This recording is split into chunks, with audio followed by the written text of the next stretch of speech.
your host, Dustin Clark, and me, Lauren. How you doing tonight, Dustin? I'm doing fantastic. How are you doing, Lauren? I'm fabulous. I just had a early Christmas dinner with my work people, and I'm stuffed. And yeah, so just if you hear me snoring over here, it's just because I ate my weight in like cheese and stuff tonight and appetizers. But I'm really excited about this show. I cannot wait to talk to Tanya and have her tell us all about herself. Is there anything going on in your world that you want to talk about? No, just besides being super busy working and trying to get ready for this outing that we have this weekend. Other than that, nothing new, really. Really? Nothing? No, it's been kind of boring for me. Boring, same old over here. Yeah, same. I'm so busy. Like, I have nothing to talk about. I will have more to talk about after this next outing. That's about it. I mean, we went out last weekend, kind of, but we weren't really out researching. But we did hear some weird things, but, I mean, nothing. Of course, Dustin didn't have his recorder going at that time because, you know. Yeah. I forgot to hit record. Actually, I didn't even have it out of my bag. It was still in the bag, and we heard something strange. I was like, oh, I better get the recorder out. And the rest of the night, all we did was just freeze and stand around the fire. Absolutely nothing else happened. Yeah, pretty much, yeah. We heard some wildlife. Dustin went to go potty, and there was a deer that surprised him, which was pretty funny. I just hear this panic, Lauren, come here, and I'm like, no. I didn't know why you wanted me over there. And then I go over there and you shine your little headlamp, and there's just a deer standing there staring at you, and then there was another little deer off to the side, and yeah, that place was like loaded with deer and raccoon and possums. So it was an eventful night for the wrong reasons. So. And there was a RV that was a couple spot or like a little ways down from us, and I saw them show up when I was setting up camp, and they were kind of older, middle-aged people, and then they just disappeared.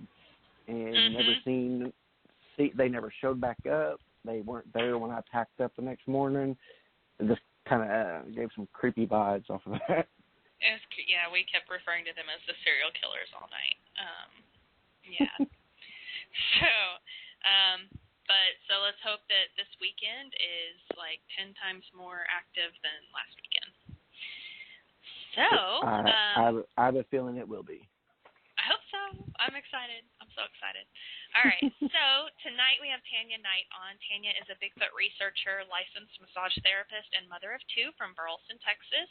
She has a big heart and also a superhero alter ego, Shesquatch, whom we have had the pleasure of meeting. Squatch. She's great. Hard to pin down. She's kind of all over the place all the time, but she's great. So Tanya spends every chance that she gets in the field using practical and self-produced methods to chip away at her insatiable desire to uncover the unknown. Her latest Squatch encounter being in October 2018. So we'll talk about that as well as how she got into this. And you can catch Squatch at events like the Texas Bigfoot Conference and Southeast Texas Bigfoot Conference. And also she has a Facebook page, so you can find her on there, Squatch. So without further ado, we're going to bring Tanya on. How are you, Tanya? Hey, guys. Thanks for having me on tonight. Absolutely. Yes, we are so excited to have you on and just kind of talk to you. So Tanya had informed us before the show that this is actually kind of her first time going live with her experiences. So we are honored to have her on and have her share that with us, kind of trust us with that. And I think you'll feel better. You'll feel okay once you start talking about it. So if we'll just go ahead and start. So what got you into this topic? Well, I would have to say when I was a little girl is when my Sasquatching journey began. And my grandfather told me a story about how he was fishing along the Red River, and across from him sat this Sasquatch. And as a little girl, I thought it was the funniest thing that I had ever heard. And I remember giggling and laughing at my grandfather's, thoughts. And he just looked at me like, I can't believe she doesn't believe me. And that look in his eye made me feel almost ashamed. And I thought, oh, my gosh, I think he's telling the truth. And it would seem like it was about maybe a year or so later that just randomly on the television, probably around 10, Bob Gimlin in his younger days was just right there and telling about his experience. And I remember as a little girl going, oh, my God, my grandfather was telling me the truth. Oh, wow. And from that moment on, I had a love for Bigfoot, Ewoks, Sasquatches, Chewy, all of it. And I had no idea as a little girl that I would grow so into it as I am now. And become I would say yes. I mean, I would have never thought that I would actually be transforming myself into an alter ego Shesquatch. And, that's come about through just experiences that I've had in my life with dealing with cancer and losing parts of my body and trying to find myself again and literally becoming something that is just real and raw and not afraid of anything. And she's inside of me always. She's a part of me. She's become a part of me. So, yeah. That's amazing. That's amazing. I love that it's a feminine Squatch, first of all. And so that's like my favorite thing ever when I first saw your costume. And then I love how realistic your costume is as well. So I love that you were able to take what you've been through and kind of use this to keep you going and keep you positive. And to give back, because I have seen that. Oh, sorry. I've seen children and people, get so excited to see you, and like you light people up in that costume. So like you're giving your joy back to people. Yes, that's probably the key of the whole thing, is to be able to find joy in the experience. And sometimes people might see me and feel like a little creeped out, or, maybe a child might cry occasionally. That does happen, and I just have to walk away. But, for the most part, it's that inner child that's coming out to play that says it's okay to play. It's okay to be yourself and just express yourself in the way that you want to be. And here she is, interacting with dogs and children. And there's something beyond words that I think most of us sometimes have a tendency to leave out, and it's that feeling and emotional connection that we have with each other. And, I like that she brings about the lightheartedness and the fun nature in people. Absolutely. And I love that she is so fun. Like, she's just, I don't know how to describe her, whimsical maybe. She dances around and, she's kind of a practical joker and just makes people smile all the time. I love it. And I love how realistic, she's very endowed in certain places, but honestly, yes. I've never seen a female Sasquatch in person, so, they might be just, got a lot of junk in the truck. I have no idea. Yeah, she definitely has a lot of curiosity, and she's just come out of the woods. I mean, she doesn't know anything. This is all new to her, and she's not afraid to step out anymore. And I think that's kind of what she brings out in me, is a shyness that I've always had, and a shy nature. And she allows me to be bold. And through her and carrying her with me, that boldness still becomes me, in ways that I've needed and didn't even realize. So I'm grateful that she's come about. And honestly, she came about at a conference that I was just at this last year, and it was in Indianapolis. It was the Fact or Fiction, and I was preparing this costume, just something that had just come from my mind and my heart, and pieced her together. And on the way to the conference, Craig Woolheater's driving and setting me up a page on Facebook, and we named her Shesquatch, and it was perfect. And ironically, that was the same weekend that I met the Squatchers. So we got to meet and talk and laugh and get to know each other. And it was really interesting how it just all pieced together so perfectly. It couldn't have been better. That's amazing. Yeah, I think that's the first time I saw it as well. I think I saw you walking up to the back door of the place maybe or something. I don't remember, but that's the first time I saw the costume, and I was just like blown away. I was like, this is amazing. I don't know who she is, but she's amazing. I was so excited. And then when I went to Honobi and Dustin's like, oh yeah, she's Squatch, she's going to be here. And I was so stoked. I was so excited. So, and then I got to meet you afterwards, and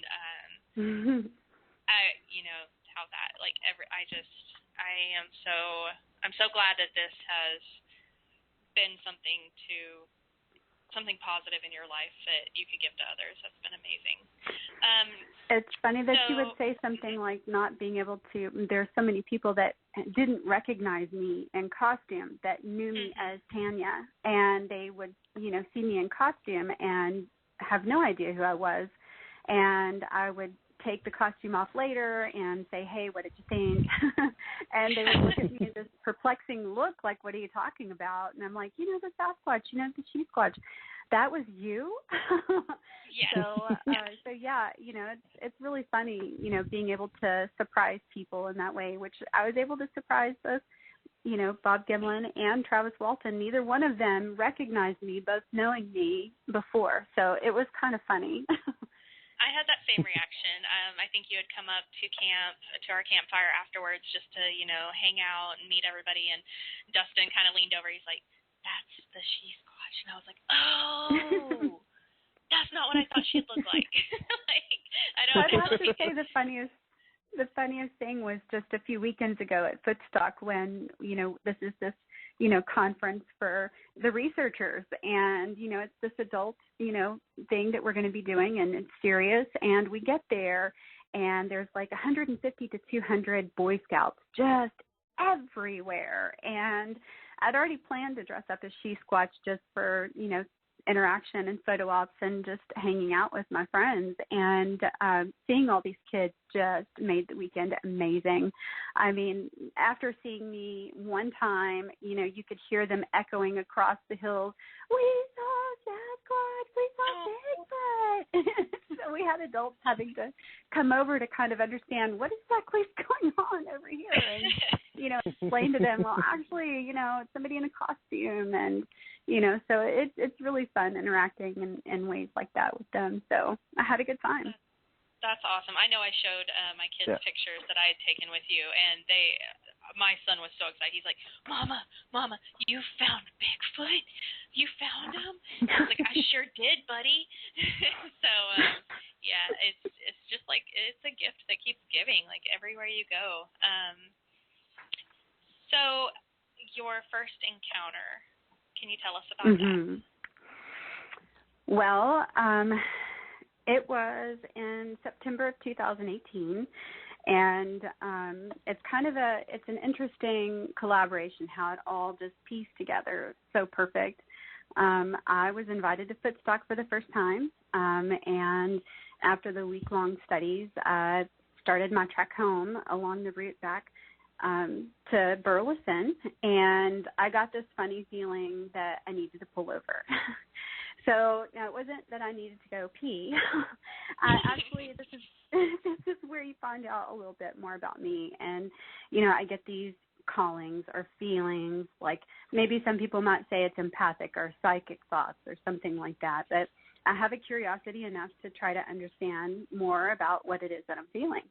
So in this particular instance, I actually said out loud to myself, since I was in the car alone, okay, what's here?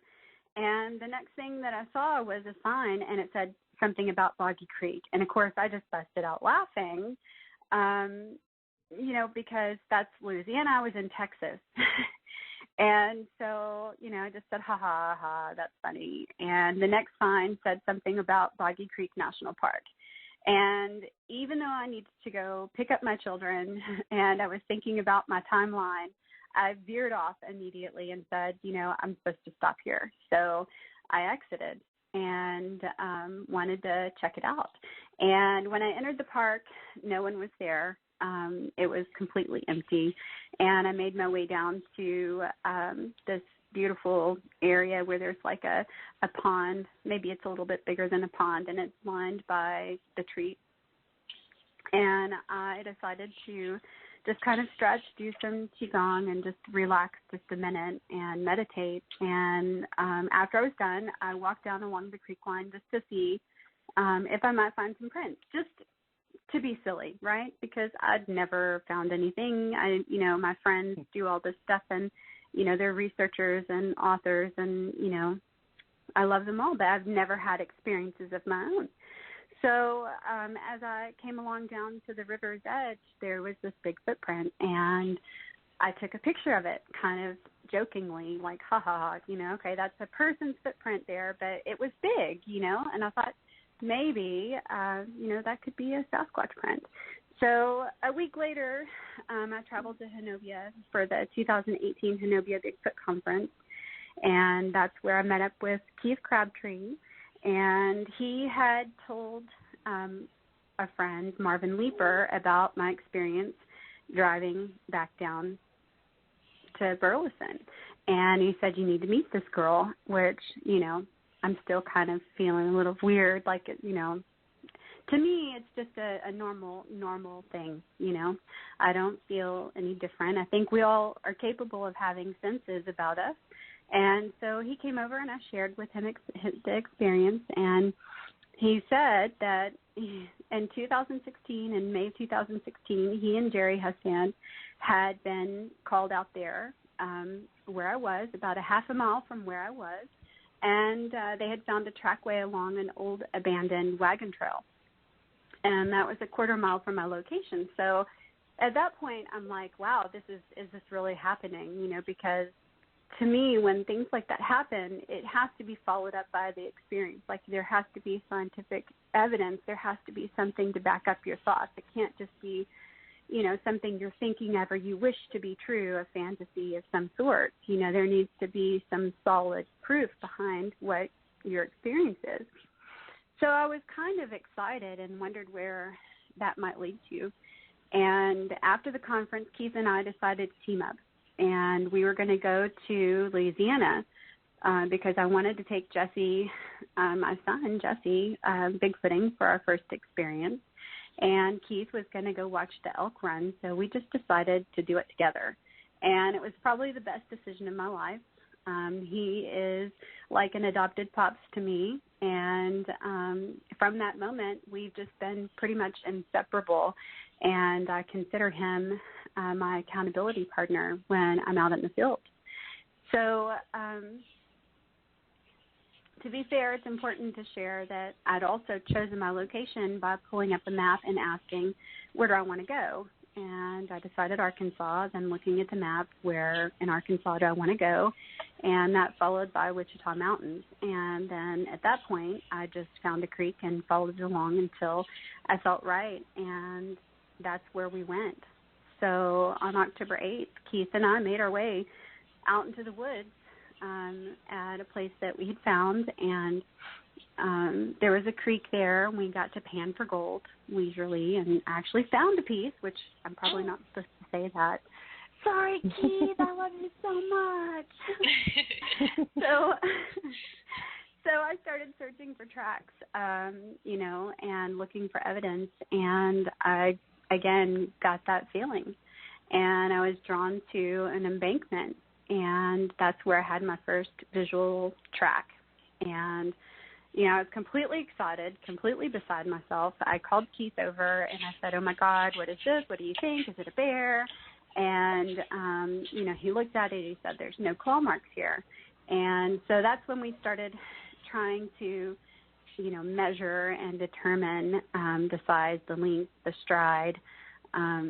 It was a 5-foot span in between the feet, and they were 18.5 inches long and 4.5 inches wide, and there were 4 tracks total. The weight of it, it looked so deep, like, you know, the impression into the ground looked so deep that I knew it had to be heavy. And, you know, my logical mind says, this has got to be a bear. You know, it's got to be a bear. But, of course, I'm, you know, hoping and excited that maybe, just maybe, this is evidence of a Bigfoot or a Sasquatch, something that I've always wanted to see in real life since I was a little girl. And, you know, here I am, this amateur. You know, I'm not familiar with all the rules of engagement. Like, how do we go about studying all of this? And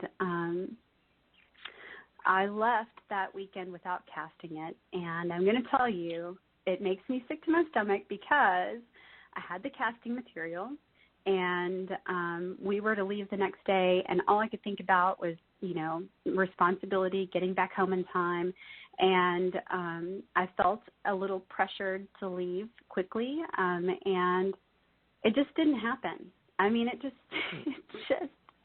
didn't happen. And so, you know, that's probably the biggest mistake I've ever made, but that's where learning comes into play. So the following weekend was Craig's it was the 2018 Texas Bigfoot Conference, and hosted by Craig Woolheater.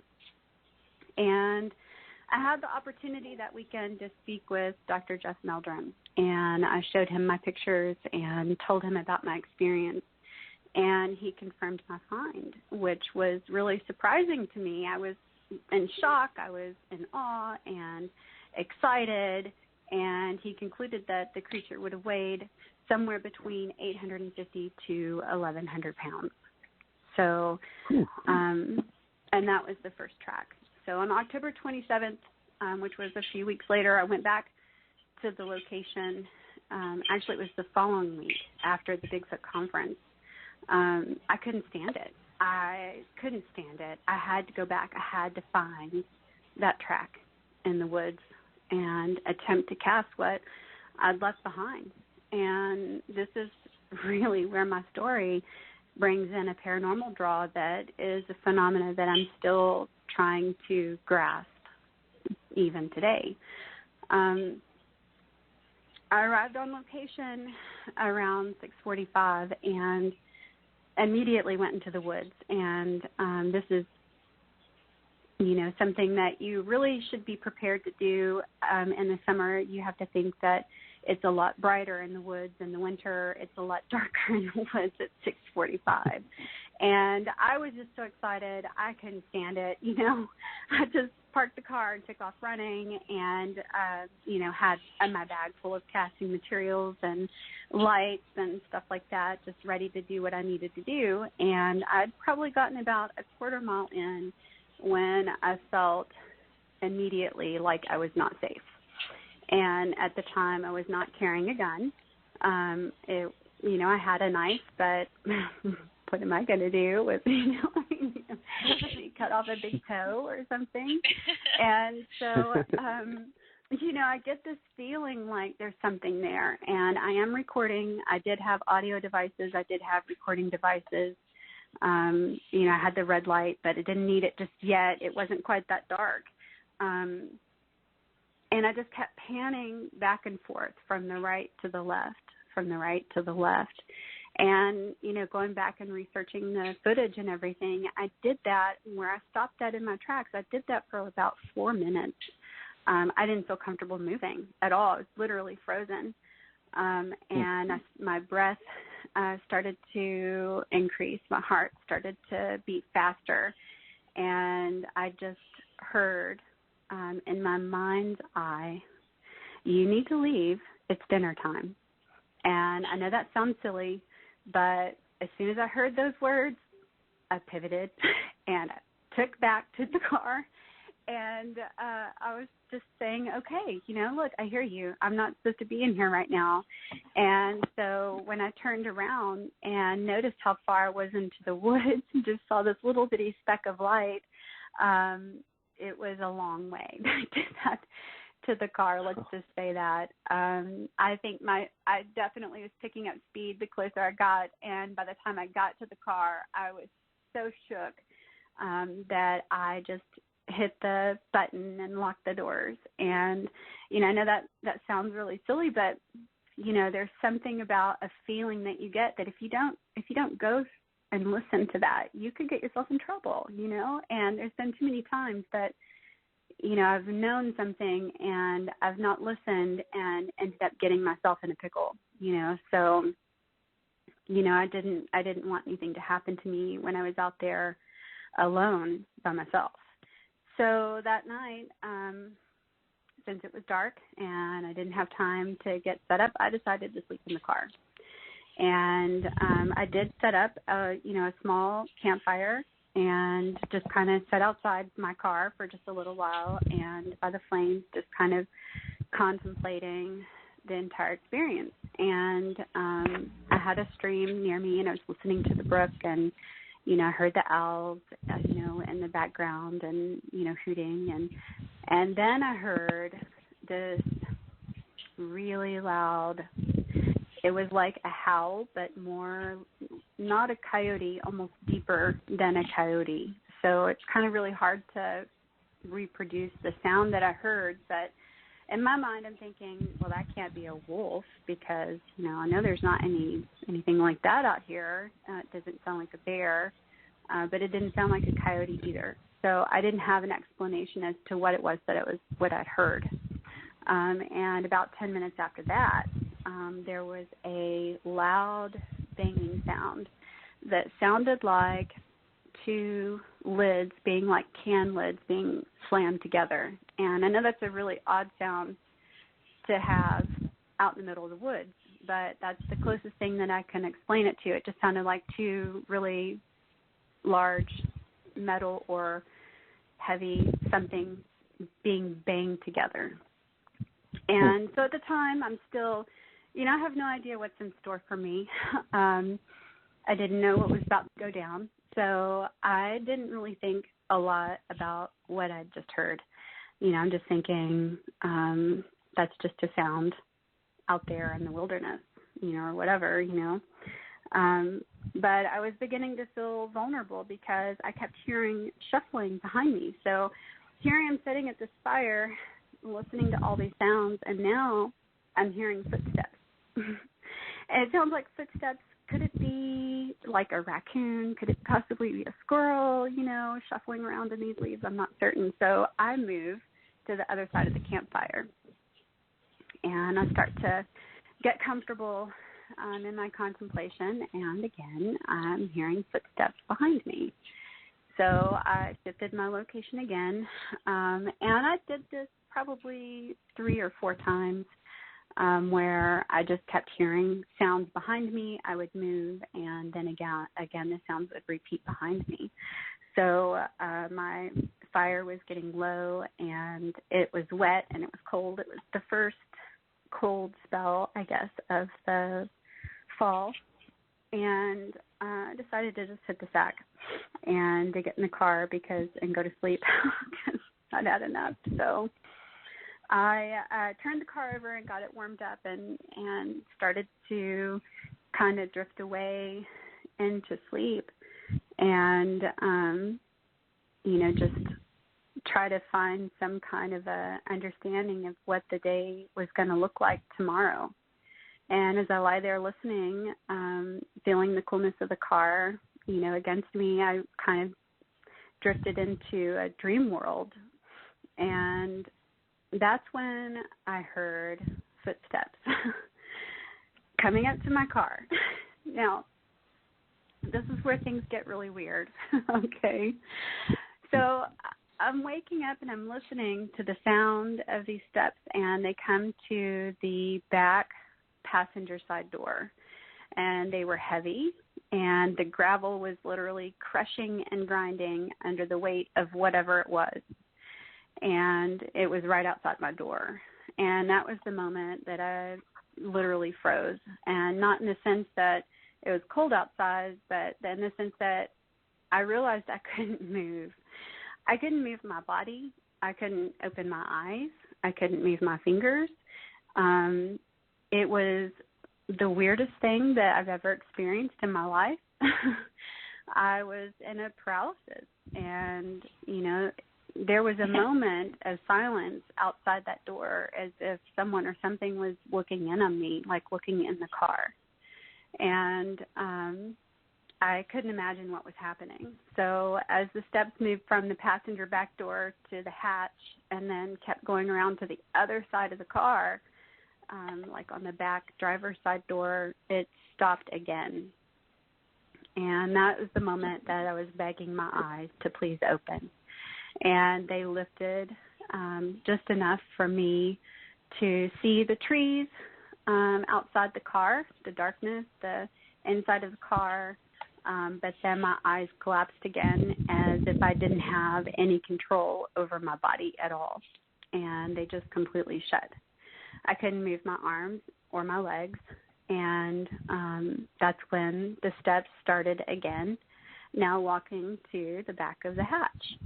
And this is the moment that fear completely overcame me. I completely gave in.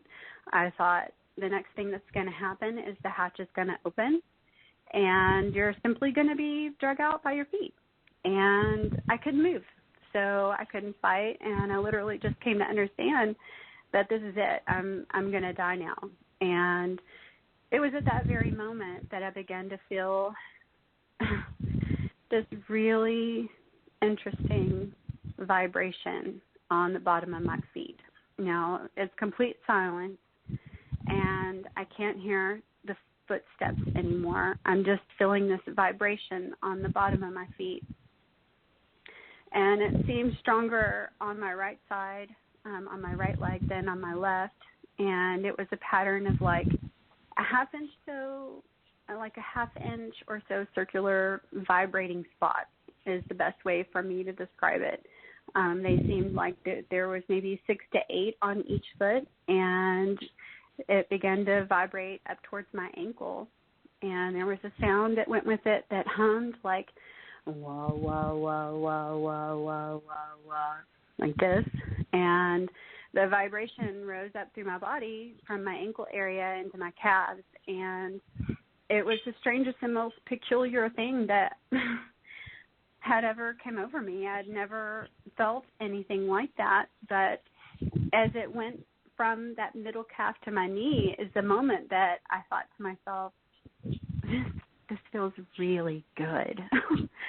And all of a sudden, I went from that fear-based state of, you know, being able to not move, you know, and being fearful that, you know, I'm about to be drug out, to not being able to move and saying, well, at least it feels good.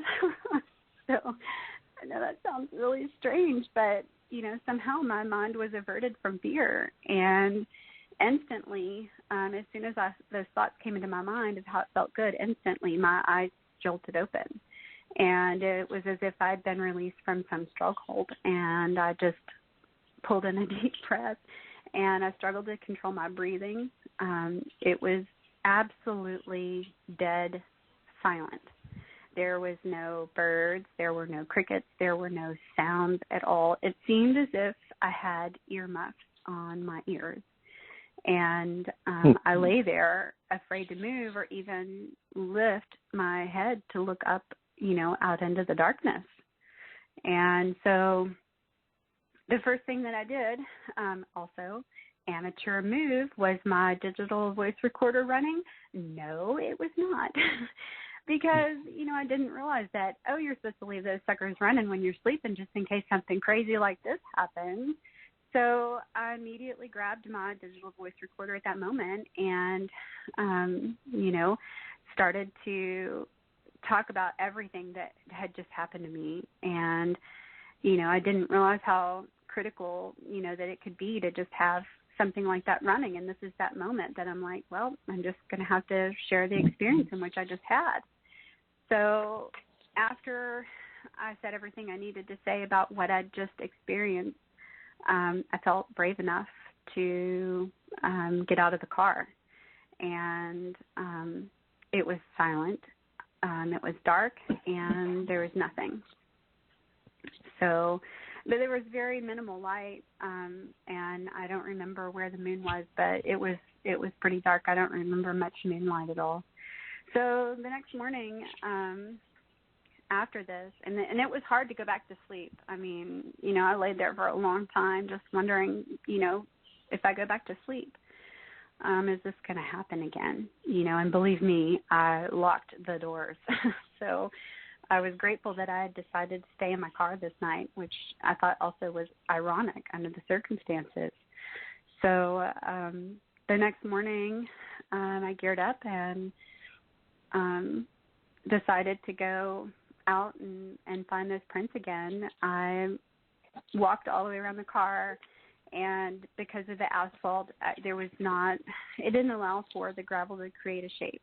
So whatever was outside my car the night before, there weren't any tracks. So I went into the woods to look for the tracks that I had found the time before and started noticing more tracks. But this time they were smaller. Oddly enough, they were almost my size. So I would say I'm a woman size 8. These were probably about a 9. And, of course, it was toes. There were toe prints. It wasn't, like a complete shoe print. And I just felt like there's something here. Where is it at? I'm seeing prints. And, again, feeling like I know where I'm supposed to go. And I know this is where it gets weird, but I felt like I knew where I was supposed to go. And there was a place that was a small hill, and 2 creeks kind of came together and protected it in a way that there was an embankment on both sides, 2 sides. One side had a hill behind it, and then the other a thicket. So you've got this, square elevated area, and my eyes were just on it. So I started, my way towards that area, and I kept commenting, because I've got my GoPro on, and I've got my phone out, and I realized my phone was dying, and that wasn't going to help me. And it was the first time I'd ever used my GoPro. Thank you so much, Otto, for that. And I didn't realize there was a strap kind of dangling every once in a while. Luckily, it wasn't dangling at the right time, but I made my way up this embankment, and I said, and, we're about to see something, up on this ridge, and I don't know what it is, but I feel it, and I'm being drawn to it, so let's do this. And I didn't feel alone because I was able to talk to myself, even though it was a camera on my head. Somehow there was some security in this, shy little girl to be brave enough to go far and beyond where I would have normally felt comfortable just to find an explanation for this unknown creature. And I really believed that it was about to happen, and I was feeling drawn in that direction. So as I reached the plateau of the view where I had the sighting, there he was. He was sitting across from me, probably about, thinking distance is really challenging, and I think this is something all researchers need to familiarize themselves with, but I imagine a football field and, try to gauge, distance in that way. And about half a football field, maybe a little bit more, 3/4 away, I saw, looking directly at me, and frozen, which he did not move, a shadowy figure right along the tree line. And as I'm staring at him and I'm not moving my eyes, I'm trying to take everything in at what I'm seeing.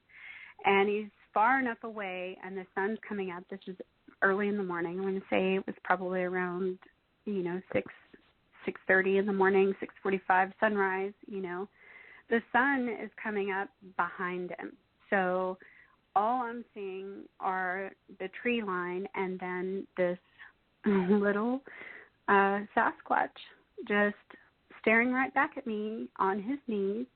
And, I saw the shape of his head, which was not pointed. It wasn't conical. It was, normal, just like mine or yours. I saw the shoulders, the arms, the torso, and I noticed that everything was proportionate, and there was hair all over his body. It was a dark chocolate to black, and it was very, very short to his body.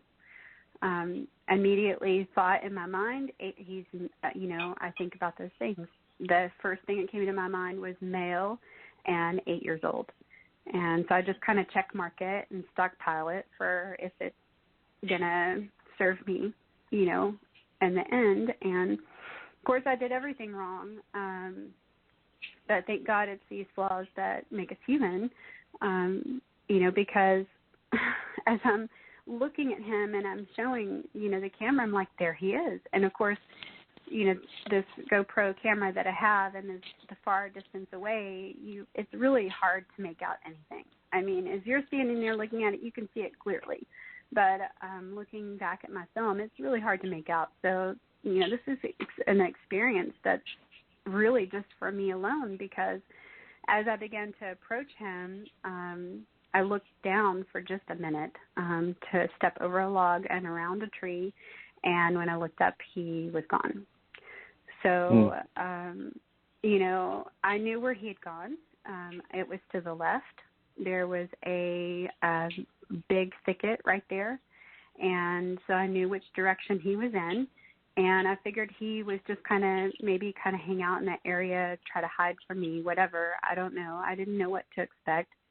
And all I could think of at that moment was these tracks and this thing that I'm seeing is much smaller than what I had come upon a few weeks before, as far as what Dr. Meldrum had said. This is not an 800-pound being right here. This is someone my size. He was about my size. And so I was concerned that, there's not just this one, there's more. And, of course, the idea of a mother bear protecting her cub was the next thing that came into my mind. And I realized that there was a potentiality for me to be in a bad situation. So, as a researcher, new to the field, trying to engage in a way that I feel might be pertinent to my experience and maybe helpful to others, I want more. I want more footage, right? So I immediately dropped my pack and I pulled out food. I had an apple in my pack, and I just started, to talk to him, like, maybe he could hear me.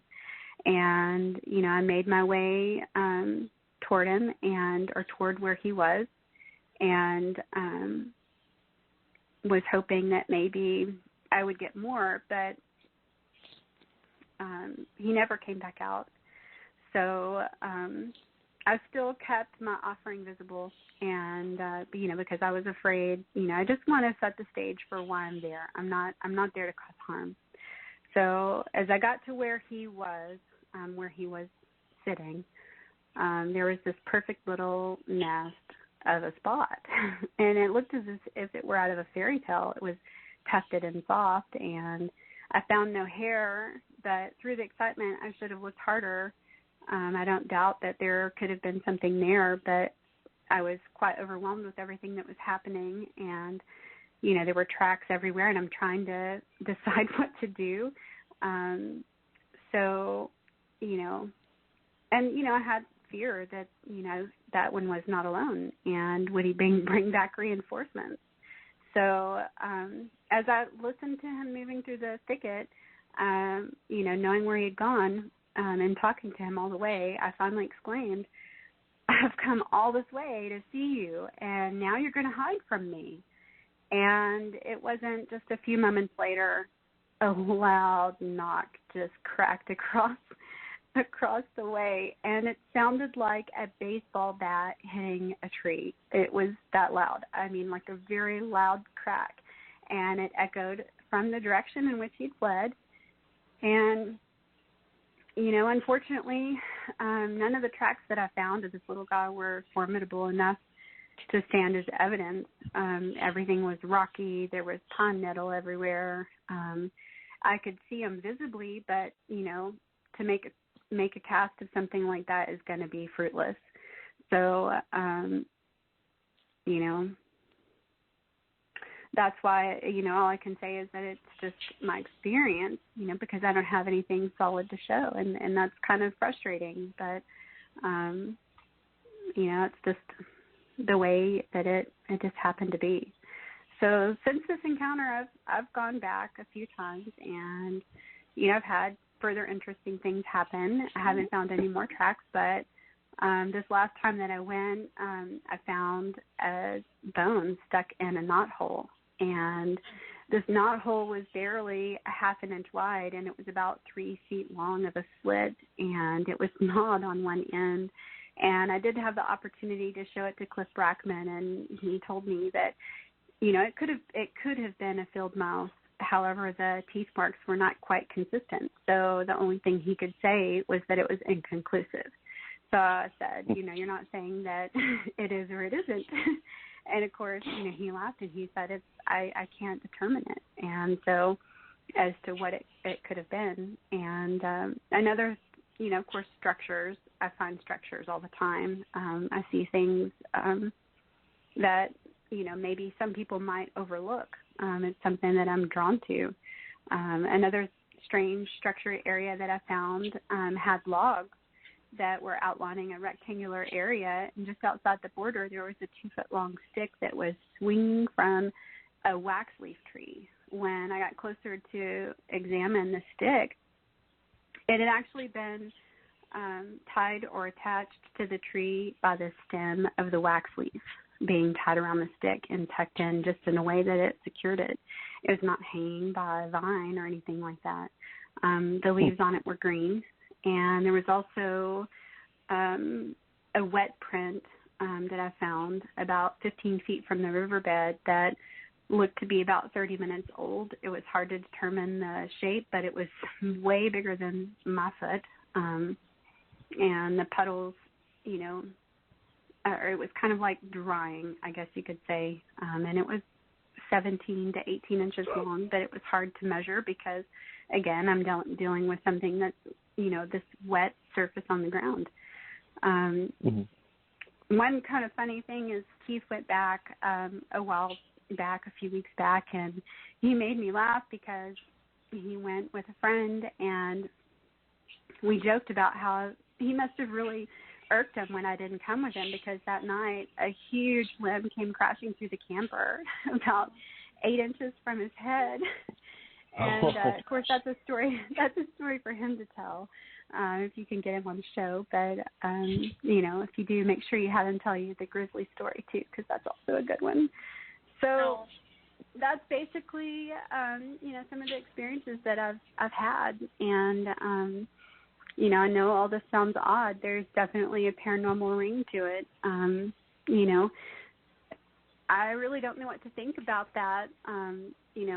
Lyle talks about in his book, Momo, The Strange Case of the Missouri Monster. He talks about the lights and the orbs and, different things that, to me could bring about some sense of paranormal, entity, but it's really hard to say. What was that vibration in my foot? Was there really something there? Was this some sort of a ghost experience versus a Sasquatch? Or was there a Sasquatch standing at the end of my hatch, sending energy into my body? I have no idea. But I'm glad to be able to share my experience so that maybe if there's somebody that's ever had anything like this happen to them, they might be able to relate. Fantasy and reality vary from person to person through perception. And, does that discount someone's authenticity if your perspective disagrees with them? I mean, no. What sets the standard in understanding each other through disagreement is not only the integrity of the person that you're interacting with, but also your ability to set aside what you think you know and the willingness to accept that there are multiple realities at play based on our beliefs, experience, and our capacities to understand. So beyond normal rational thinking, what my experience is beyond unidimensional biological science, and more into the realm of the unknown where, quantum theories bridge the gap into understanding what some may deem as paranormal. But again, none of us truly carry an omniscient state of being, and maybe, just maybe, our studies in the field could flourish more if we expanded our consciousness. Well, and honestly, it's easy for someone to say, like, oh, that sounds fake, or that, that's too much. But, until it happens to them, they can't really weigh in on that. And I think a lot of people,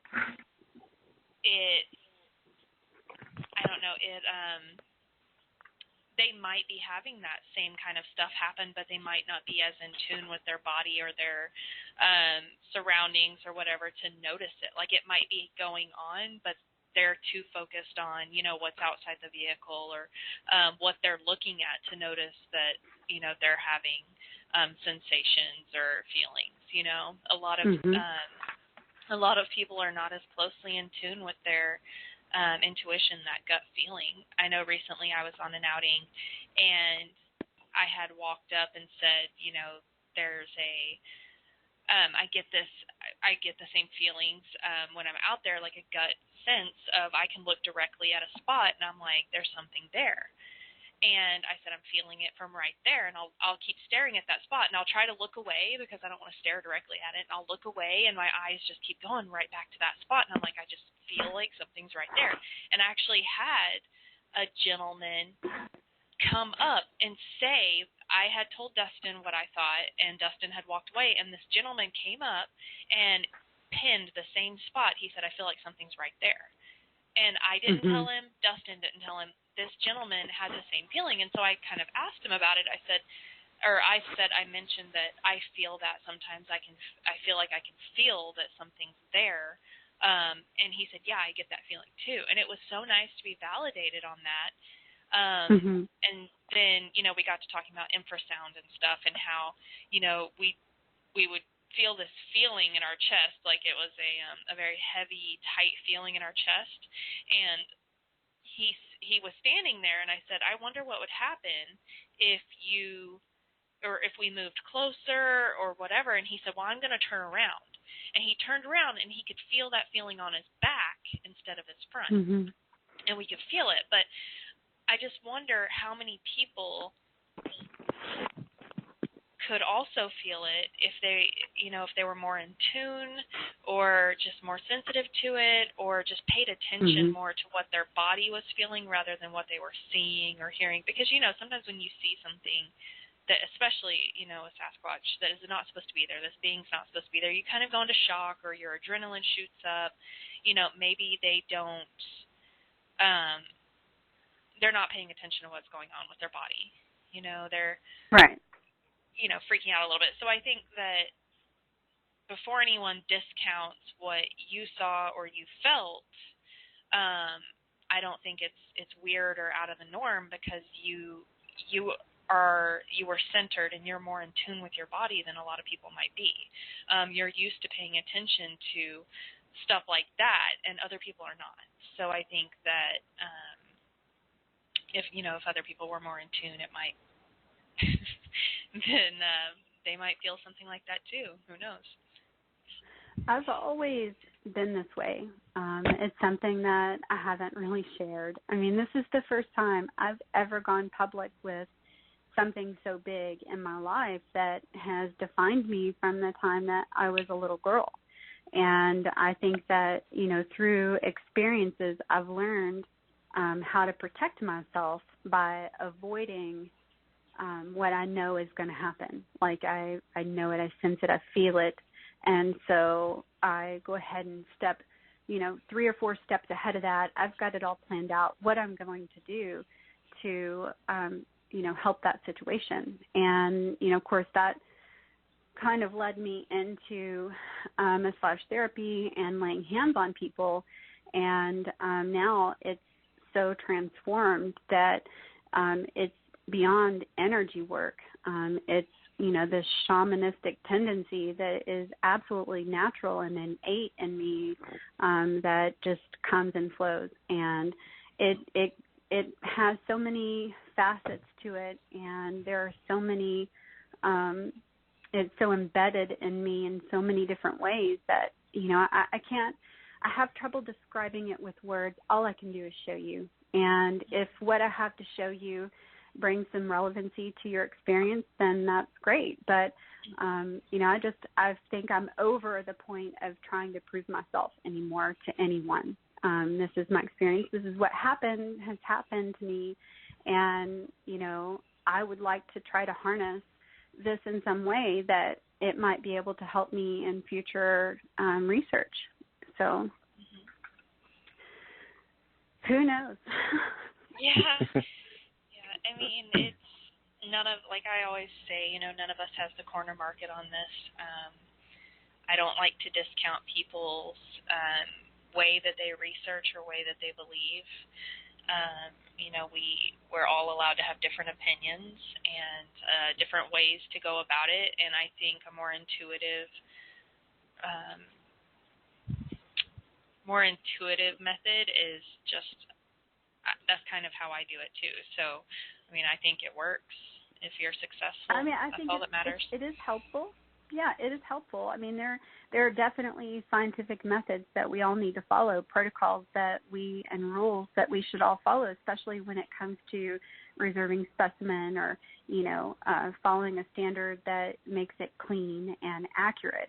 But I think that if you discount yourself in a way that you don't listen to that still small voice in your mind and just find out what its meaning is and where it goes, then you're shorting yourself. And, who knows what could be there just right outside your grasp. Mm-hmm. I agree. Dustin, do you have any questions? Well, you've kind of ran through most of the stuff that I was going to ask. Lauren kind of picked up on the conversation and ran with it, which is good. What do you think that Bigfoot is? Mm-hmm. Well, I really like this question. I think it's one that, I've heard so many theories and ideas, and some of them seem obscure, some of them seem relevant. But I believe Bigfoot is a being that obviously cannot be defined as human. However, I feel calling said being an animal creates a stance of not only superiority, but it allows for an idea of lawful hunting of the species, which I disagree with, except in the case of self-protection, which to me is invalid if you're provoking aggression. So what we do know through diligent research, sightings and storytellings, is that there is an existence that seems irrefutable of a bipedal, opposable thumbed creature that from the works of Ron Moorhead and the Sisters of the Moon have presented us with a possible language. So I propose to you that if science says language is a cultural tool that sets humans apart from other species, how can one consciously pursue this clandestine being through blood sport to claim its existence? What is the goal? To produce fame or conservation of the species? So that's what I believe, and I guess I'll leave you with that to ponder. Yeah.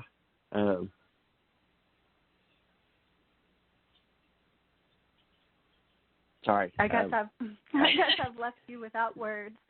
And that is a wrap. Wow. Well, usually I'm good at that. I guess tonight I'm just not on my game. I'm just drawing a blank tonight. Sorry. What do you think, Lauren?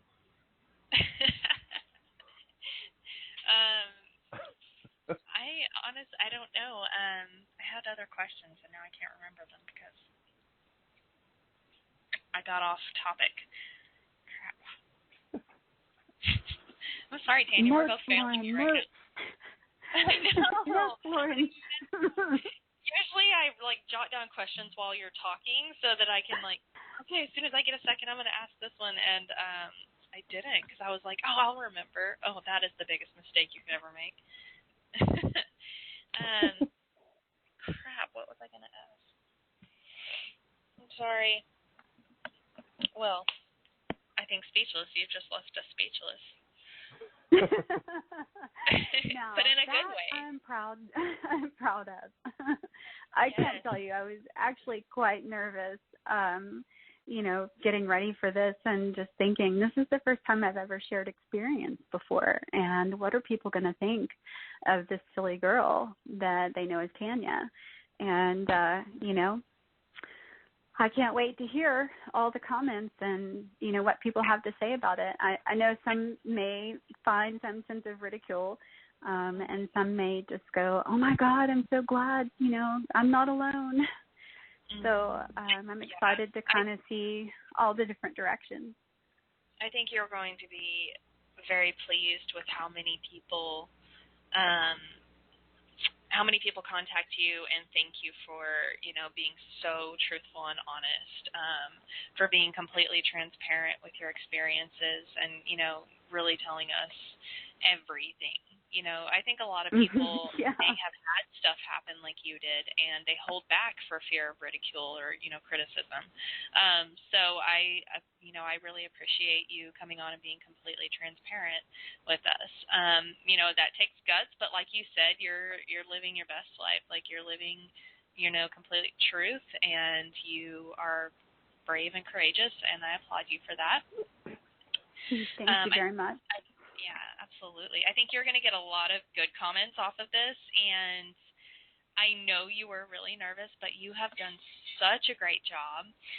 Is there anything else that you wanted to discuss? It can be about Bigfoot. It can be about paranormal, like if you've had any paranormal experiences. It's up to you. Mhm. Yeah, well, maybe we could talk a little bit about the paranormal side of what we might consider tags along with this big man that we call Sasquatch, or the keepers of the forest, or whatever name he might be called by. Something that I'm most curious about that I'm wanting to research more into is the phenomena of orbs or lights associated with sightings. And I had an experience with Marfa lights. It was the first time I'd ever seen the Marfa lights, and I had this sense of Bigfoot and Sasquatch, it being something more along those lines. And I realized at this point it's something that is quite unexplainable. It's not a Sasquatch out there carrying a torch, but I had a strong sense of somehow this must be related. And researching, I found that there were sightings out near Marfa, not far from where the lights were, an account that a man was driving his buddy home, who was drunk in the back seat, and the sober driver had the windows down and was going along the road and saw what he thought to be a cactus on the side of the road, like the big kind with the arms. And as he got closer, he realized that it was actually a Sasquatch. And as they passed by, of course, the stink followed the skunky trash odor that a lot of times is associated with the Sasquatch. And they were so dumbfounded about what they'd experienced, they went straight to the police station and filed a report. And, that feeling of this, I wonder if this is associated, got me into an interest of that. And that's when I found out about Bragg Road and how, along Bragg Road, there has also been orbs along with the Sasquatch sightings. And then, of course, as I mentioned earlier, reading the Book of Momo and some of the things that Lyle had mentioned about the orbs in his book. And there was a MUFON meeting where a gentleman had stood up and out of the blue started talking about a Sasquatch sighting, which I thought was really ironic because here we are at this UFO event, and this gentleman is he was in one of the branches of service, but I don't recall which branch it was, and he had gone to a back gate to get into the base, and I can't recall where the location was of this base because as I was listening to the story, I didn't know he was going to be talking about Bigfoot. So he mentioned how as he pulled up to the gate, he saw this orb off. Sorry, someone's trying to call me. He saw this orb off in the distance, and he immediately got back out of the vehicle instead of going into the gate and started to kind of look and peer, like, what is that? What is that? And he said it kind of disappeared for a moment, and as he stood there waiting for something to reappear, lo and behold, out of shock and a value to him that he couldn't understand, the Sasquatch just literally stepped out from behind a tree and just sat there and stared at him. And he said he freaked out, jumped back in the truck, and, went to go get his gun, and he came back, and, of course, it was gone. And I still am trying to understand, what there could be of a connection of this. Science is missing so many aspects when it comes to this kind of phenomenon. That's, why I say that it's unmeasurable. It's not measurable. How do you measure something like this? I mean, do you film it? Do you, how do you obtain it? So, that's something that I'm curious about, are the orbs. If you guys have any stories about them, I'd love to hear. I don't personally have any, but I know that we have interviewed quite a few people on this show who have had orb sightings or weird light sightings.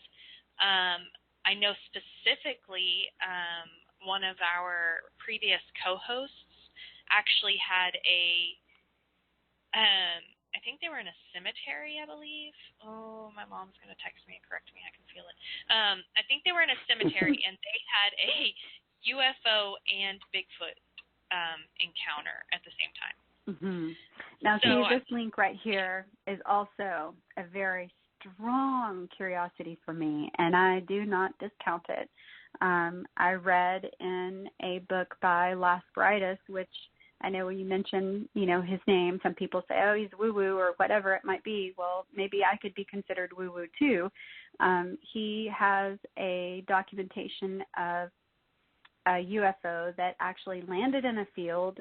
This lady's driving along and she sees this UFO land, and out come 4 Sasquatches from the UFO, and they kind of make their way into the forest, and then all of a sudden it just disappears. The lady calls the police, and they come down and they investigate the situation. And they said that there was still this lingering, almost like a hazy, kind of like a color, I guess, that was still left behind. Maybe it could have been radiation. I don't know. But I find that interesting. I mean, the whole topic of UFOs and Sasquatches together just to me just makes sense. But, I don't know. I mean, this is all paranormal. This is all something that is beyond our understanding. We don't yet have a definition. We don't yet have an understanding of what it is we're seeing here. So it could be anything. Right. Going back to the orb thing, or the orb talk, me and my friend Kendall, we were. I think it was September. We were in a area in Southeast Oklahoma that we always go to, and we were at this camp we call Camp Hardwoods, and we were sitting there, and it was about 3:00 in the morning, and earlier in the night we saw lightning bugs. You know, they were just the regular yellow or greenish kind of yellow lightning bugs flying around. Well, we hadn't seen one in a while, and then all of a sudden, about maybe 20 foot up off the ground, going through the trees, it looked like a lightning bug, but it was blue, and it stayed lit, and it would just get bright and then dim, get bright and then dim, and it was the size of a lightning bug, but I've never seen a bright blue lightning bug. I've only ever seen greens and yellows, so I mean, unless there's a rare one out there.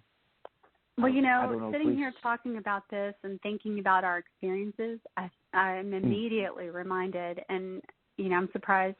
If Keith is listening, he would have already been like, remember that time? There was a time that we were out and we were around the fire, and all of a sudden, like over our heads, there was, and it was like up in the tree line, was this, it looked to me like a lantern, like a Chinese lantern. I don't know if you've ever seen anything like that, but, you know, they have the candles inside, and then they, you know, kind of go up, I guess, and then they float away. You know, this thing, it came right up over our campsite and started to kind of float. There was no sound at all because, you know, immediately I'm like, well, what if it could have been like a drone? And every person that I've talked to said drones make noise. You can hear them. How far was it from you? And I'm like, well, maybe 20 feet, maybe, you know. This did not make any sound. It was absolutely silent, and it was glowing, a soft kind of amber color light. And as it started to float away, it started to move quicker. And, of course, my curiosity, I'm like, you know, wanting to go after it. So immediately I got up and I took off. And it's pitch black, you know. We're out in the middle of nowhere.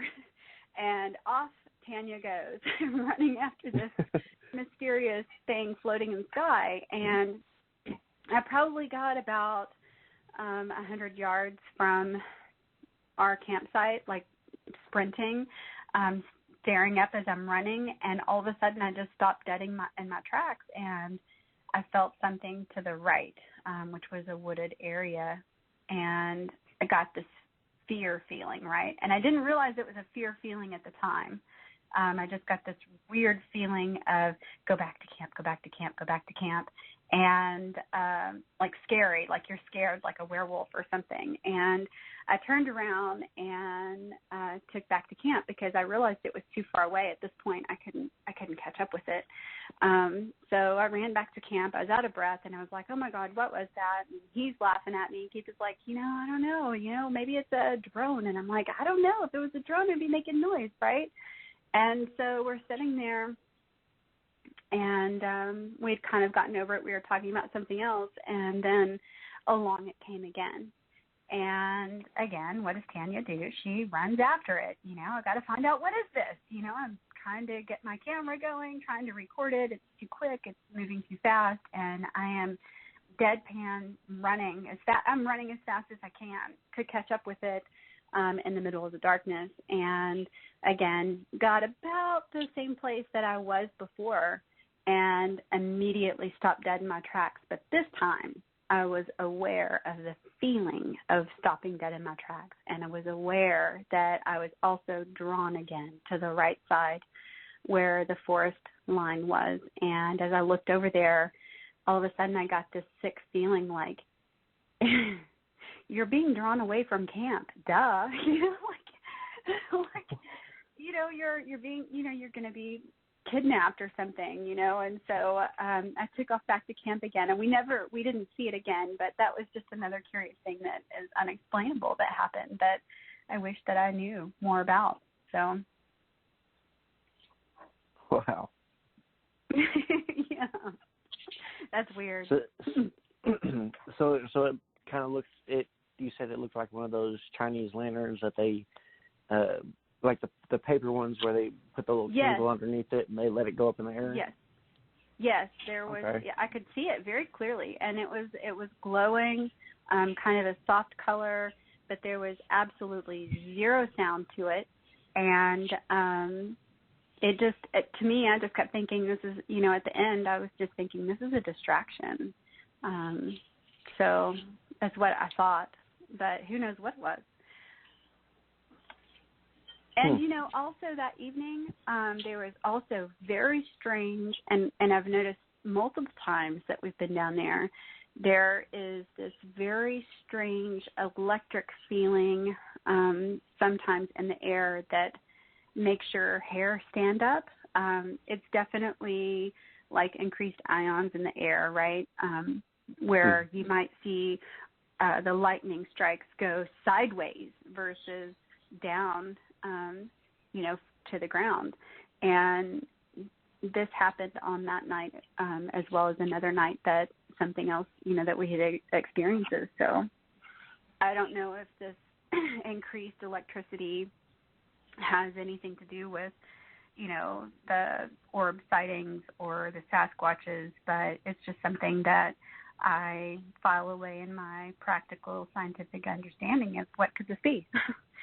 Writing it down, see if maybe I can make a connection to that later on down the road, and just document it. Now, I hope after people hearing this, I hope more people come forward and talk about like the lantern thing, because I don't think I've ever heard that. That's really cool. Yeah, I don't know what it was. It's really strange.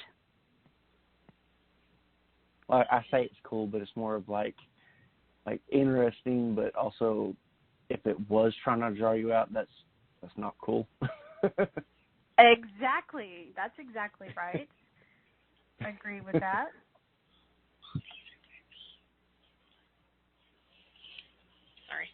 Sorry. Lauren, did you have? No. Yeah, go ahead. Well, Lori Hood wanted to ask if you have ever seen a ghost. Oh, yes.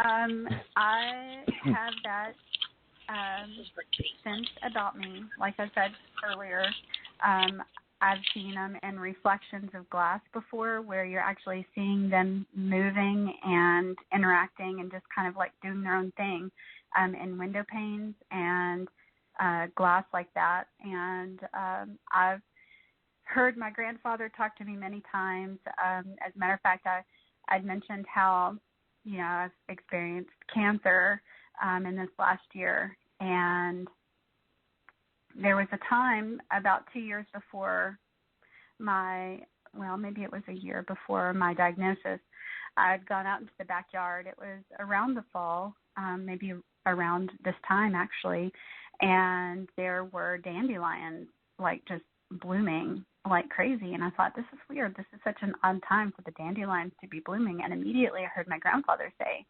dandelions cure cancer. And I thought, that's weird. I was like, okay, dandelions cure cancer. So I went inside and I pulled up to dandelions cure cancer, and there was just page after page of how people had been drying out the dandelion root in the oven and using the white powder that is emptied out into like tea mixtures or maybe capsules that they were taking to kind of cure themselves. And of course, at that moment, did I do anything like that? No, I didn't know that I had cancer at the time. And it was shortly after that I was lying in bed and I had my arms kind of across my chest, and my whole body just lit up like an X-ray, and I could see all the bones in my body, and I heard my voice say, "You have cancer." And at the time, I was experiencing mold in my house and all these other things, so I immediately thought about my lungs. and thought that maybe I was going to be having trouble with my lungs. And last year, around September, so that was a year prior to, and then last year around September is when things weren't going well, and I knew something was wrong, and I was diagnosed with inflammatory breast cancer in November of 2018. And it's a rare form of breast cancer. It's 1 in 5% of all breast cancers, and it has a 15% survival rate in a 5-year period. So that's kind of what has drawn me out of my shy little self and being bold, is going through this experience of, having so much loss. The year before, we had the loss of many family members, and now is going through the loss of my body, parts of my body, and then being afraid, like, am I going to survive this, going through chemotherapy and it not helping, and then emergency mastectomy followed by radiation. And now I'm finding that I love my body, just the way it is. I love myself even more than I ever have, and being able to connect with someone and hug someone just heart to heart is a feeling that I never would have had before. And now I don't have any sense of shame. I remember, being younger as a woman, a young woman, just not feeling comfortable in my skin. Sometimes us women, we feel uncomfortable in our clothes, and we find that maybe it makes us feel a little nervous that our boobs might be hanging out or whatever, and now that's just completely gone from me. I feel like I am just like anybody else. I feel more accepted and, like I belong in a way that, is beyond a physical form. So somehow I'm meshing in and just fitting in a way that I've always wanted to be. And somehow that's just brought out some boldness in me. So that's where Shesquatch came from, and that's where I'm at now, and I love my life. I love this experience. I love being able to get out into the field and find out exactly what's out there, and I have no fear of being out there alone. And if anything, I love being in the solitude because it allows for me to reflect on my experiences and be grateful for where I am at this moment in my life. So yes, paranormal. The question was, have you seen a ghost? It led all the way through all of that. Okay. But there is such an existence beyond this world, and I guess that's kind of where I can sum it up, is that, we are physical beings, but we're, only experiencing this physical reality for a moment, because really inside we're this ethereal subject matter that is, undying. We're a matter that our physical body is matter, but we're an undying entity. I feel like our spirit lives on. So there's more beyond this realm, and tapping into it is just the first step in tapping into something like that, is understanding that what you think you know may be completely wrong, and just throw everything out the door and open your eyes and experience reality in your own self, and don't be afraid of the unknown. Yeah, no, I think that you're definitely, I think that you're on a good path. There's always a silver lining to everything, and I think that you came through your cancer and everything that you've been through stronger, obviously, and I love that you use that out in the field. You have that confidence, but that peace also within yourself. Like, you don't feel like you feel compelled to go live your life to the fullest and go after what you're passionate about, but like there's not a, oh gosh, what am I trying to say? You don't have a frantic time limit on it, like you are just out there at peace doing what you love, which I think is awesome. Yeah. And I mean, we all have we all have an expiration date. We all have no idea. And I think that every moment should be like that. We should be authentic and truthful and real and honest with each other and loving and accepting and, just real every minute, because you don't know when is your last minute.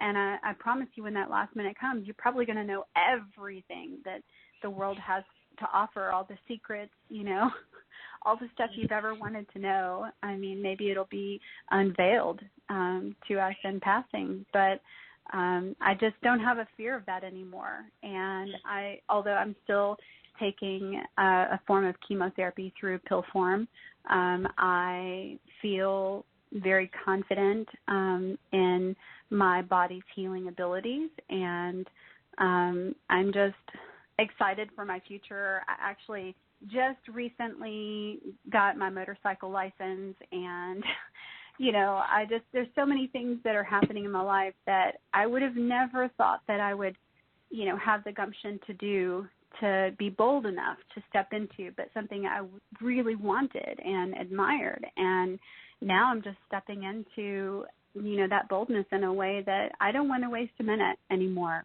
I don't want to waste a speck of time.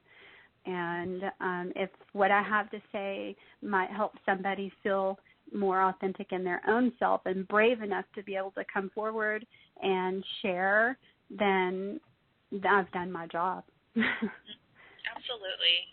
Because, like I said, you will have people contact you after the show and probably, share things with you that they have never shared or don't share often. And you will most likely inspire more people to come out, which will be amazing. So thank you for coming on the show tonight. Thank you for being so transparent with us and honest. Thank you for being your brave and courageous self. And like I said, you are as beautiful inside as you are outside, and we loved having you on.